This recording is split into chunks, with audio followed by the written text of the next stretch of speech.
స్వామి శివాలయము, గణేశ్వర స్వామి ఆలయం పునర్నిర్మాణ ధర్మకర్త శ్రీ శ్రీ వల్కే ప్రశాంత్ యాదవ్ ధర్మపత్ని శ్రీమతి వల్కే విజేత ద్వారా ఆలయాలను పునర్నిర్మాణంగా గావించిన శివాలయాన్ని దర్శించుకున్న తెలంగాణ రాష్ట్ర ఐక్యవేదిక అధ్యక్షులు భేరి రామచంద్ర యాదవ్ బృందం గండిపేట గండి మైసమ్మ ఆలయం ప్రక్కన ముక్తేశ్వర స్వామి శివాలయమున పునర్నిర్మాణం, శ్రీ గణేష్ స్వామి ఆలయం, మాతా పోచమ్మ దేవాలయం శ్రీ ప్రశాంతి యాదవ్ దంపతుల ద్వారా నిర్మాణం గావించడం చాలా సంతోషంగా ఉందని, శివాలయంతో పాటు గణేష్ మందిరం, దయగల తల్లి పోచమ్మ ఆలయం కూడా నిర్మించడం జరిగింది.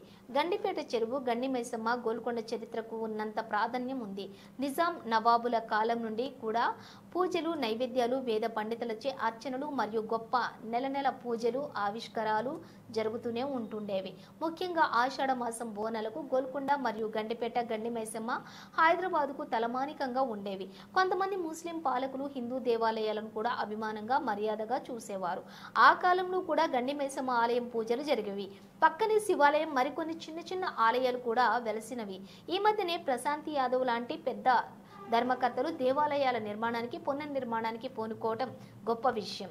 ప్రశాంతి యాదవ్కి కుటుంబ సభ్యులందరికీ భగవంతుడు చల్లగా చూడాలని, అమ్మవారి ఆశీస్సులతో సమాజంకు సేవ చేసి మంచి పనులకు పాటుపడాలని భేరి రామచంద్ర యాదవ్ భగవంతుడిని ప్రార్థించారు.